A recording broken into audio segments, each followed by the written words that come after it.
upper echelon NBA talent. So them being together, getting moments together. Dick is an excellent shooter. Pirtle does his job inside.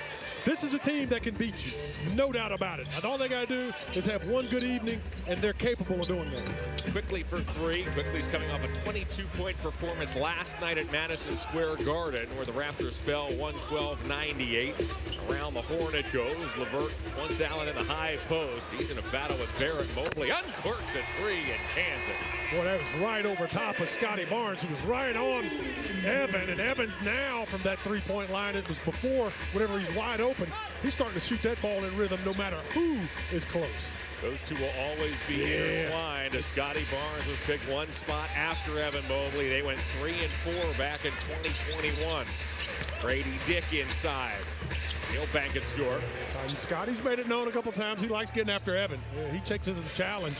And we saw him last game get fired up when he was guarding Evan. So I like the fact that Evan's here tonight, showing up, taking care of business. Wade off to Mobley. Mobley again over Barnes. Pirtle grabs the one-arm rebound. The Cavs claimed the first two meetings against the Raptors this season. A dominant 30-point victory north of the border opening night. And a 122-108 win here in late November as Pirtle off one leg missed the shot. Pirtle has traditionally had problems with big number 31 and Jared Allen. Yeah, a lot of people have problems with number 31, Jared Allen, on a nightly basis. Evan Mobley back, got a hand on it. However, it comes to R.J. Barrett, who lays it in. Isaiah Hartenstein will be having nightmares. Yeah. What number 31 did just last night. Jared Allen was spectacular. Unbeatable. I agree. He was spectacular. Great game. I told him after the game. He's just so humble. And after the game, I saw him. He's already moved on. He's getting ready. He was talking about going and doing something, something. And I was like, "You played a fantastic game." He's like, "Thank you." And he just kind of moves on. He's an interesting cat. He's been incredibly consistent. Evan Mobley has really this season introduced this three-point shot to his arsenal. Yeah, he's him at over 40% this year. Really becoming an outstanding three-point shooter, and like you say, he just adds to the arsenal. He was getting there last year. He was. They were mostly corner threes, though. Now he's kind of moved to the top of that key, and that's his spot because he's a facilitator and he's always there. Mobley finds Wade. Boy, that was the case where Mobley was the driver. The Cavs were spaced around the perimeter. It opened up a wide open shot for Wade as Grady Dick cashes in.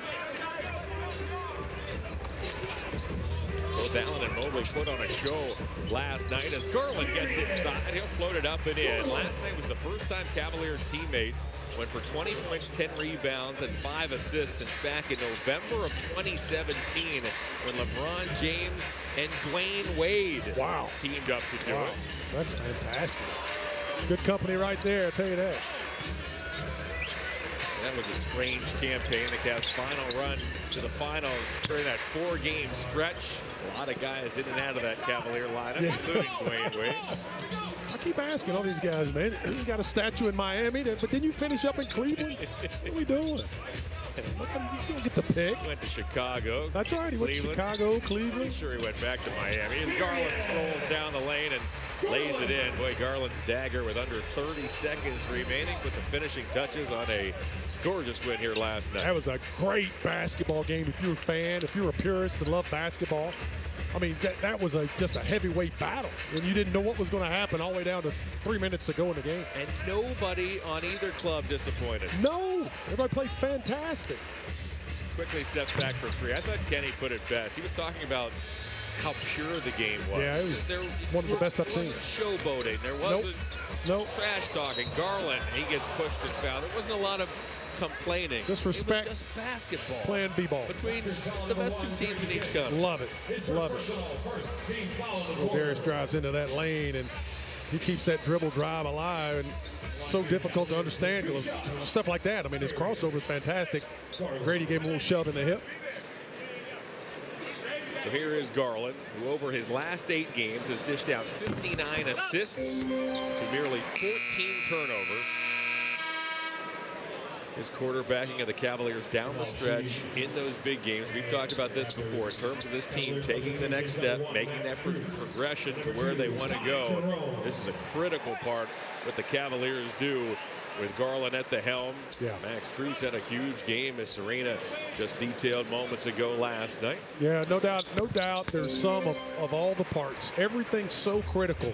And you look at it and say, well, you got 10 guys. Yeah, we need every one of them in order to have the successes that we're hopefully going to have late into June. Did the Cavs win without Ty Jerome last night? Don't win without him. Probably you don't win not. without Jarrett. You don't win without Donovan Mitchell either. Let's not forget that. There is no question. I think that needs to be stressed a lot here today. We'll talk more about that as this ball game progresses. Here's Max Strus. His pass is tipped by Barnes. Jamal Shead has checked in for the Raptors. He can't take that pass as Strus was there. Garland back the other way. Works on R.J. Barrett. Ducks underneath. Oh, he finds Allen. What an angle on a brilliant pass. That was one of the most unbelievable passes you will ever see in this game. Credit Darius Garland and also Jared Allen's great hands.